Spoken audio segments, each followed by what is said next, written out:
মদন মোহন একদিন জয় করেছিল। আর মদনটা কে? মদন থাকেন কোথায়?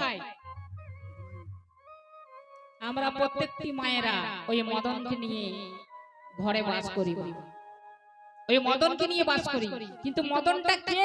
মদনটা থাকে কোথায়? দেখুন, সেই মদন বলছে, অহংকার করে বলছে, আমি সকলকে জয় করেছি। হ্যাঁ বাবা, মদন কিন্তু একদিন সকলকে জয় করেছিল। এমনকি একদিন ব্রহ্মাকেও জয় করেছিল। ব্রহ্মার মানুষ কন্যা সন্ধ্যার রূপ দেখে ব্রহ্মা কামে জর্জরিত হয়ে নিজের কন্যাকে চিনতে পারল না। সন্ধ্যার কাছে গিয়ে আলিঙ্গন চাইছে, সন্ধ্যা আমায় আলিঙ্গন দাও, সন্ধ্যা আমায় আলিঙ্গন দাও, সন্ধ্যা আমায় আলিঙ্গন দাও।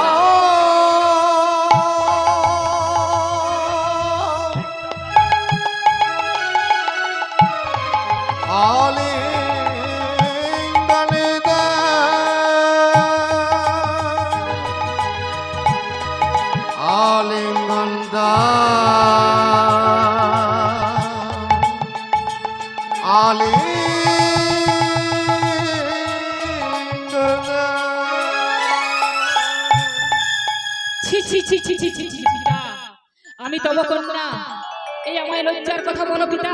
ছি ছি ছি ছি ছি ছি ছি। সন্ধ্যা বলল, এইবার আমি পিতার হাতে লজ্জিত হব। ছি ছি ছি ছি ছি ছি, আমি তব কন্যা।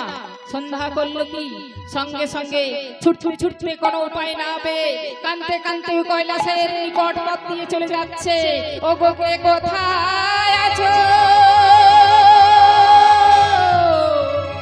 কোথায় আছো?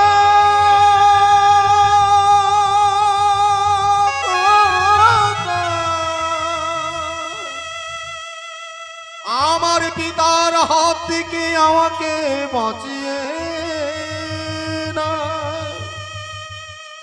ও গো দয়া, আমার পিতার হাত থেকে রক্ষা করো। বাঁচাও, আমায় বাঁচাও, আমার পিতার হাত থেকে আমায় বাঁচাও। এইভাবে যেই না সন্ধ্যা কাঁদতে কাঁদতে কৈলাসের নিকট পথ দিয়ে চলে যাচ্ছে, এমন সময় দেবাদি মহাদেব পার্বতী বসেছিলেন কৈলাস পর্বতে। পার্বতীর কর্ণে প্রবেশ করলো সন্ধ্যার কান্না। সঙ্গে সঙ্গে ভোলানাথকে বলল, ভোলানাথ ওই দেখো সন্ধ্যা কাঁদতে কাঁদতে কেমন এই পথ দিয়ে ছুটে চলে যাচ্ছে। তুমি যত তাড়াতাড়ি সম্ভব তুমি তাকে রক্ষা করো, তার পিতার হাত থেকে, ব্রহ্মার হাত থেকে তুমি রক্ষা করো। দেবাদি মহাদেব হর পার্বতীর কথা শুনে ত্রিশূল মন্ত্র ফুত করে ছেড়ে দিল। যেই না ত্রিশূল মন্ত্র ফুত করে ছেড়েছে, ব্রহ্মার অর্ধমুণ্ড কাটা গেল। ব্রহ্মার ছিল পঞ্চমুণ্ড, শিবের ত্রিশূলে ব্রহ্মার অর্ধমুণ্ড কাটা গেল। যেই না ব্রহ্মার অর্ধমুণ্ড কাটা গিয়েছে, সঙ্গে সঙ্গে ব্রহ্মার জ্ঞান ফিরে গিয়েছে। ভোলানাথকে বলল, ছি ছি ছি ছি ছি ভোলানাথ, আমি নিজের কন্যা, নিজের কন্যাকে আমি কামের জ্বালা সহ্য করতে না পেরে, মদনের জ্বালা সহ্য করতে না পেরে আমি হরণ করতে যাচ্ছিলাম। ছি ছি ছি ছি ছি। ভোলা, আজ যদি তুমি না থাকতে তাহলে আমার এই কলঙ্কের কথা চতুর্দিকে ছড়িয়ে পড়তো। ভোলা নাও, আজ হতে তুমি আমার এই অর্ধমুণ্ড নাও, এই অর্ধমুণ্ড নিয়ে তুমি হও পঞ্চানন, আর আমি আজ থেকে হলাম আমি চতুর্মুখ ব্রহ্মা।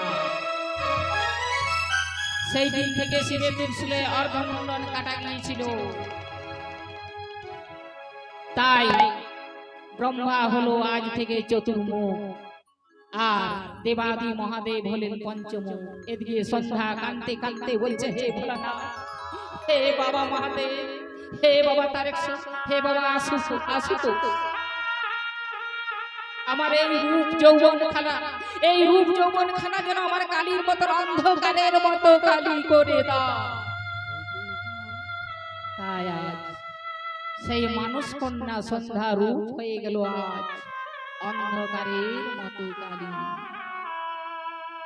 তাই বাবা, মদন কিন্তু সকলকেই জয় করেছিল।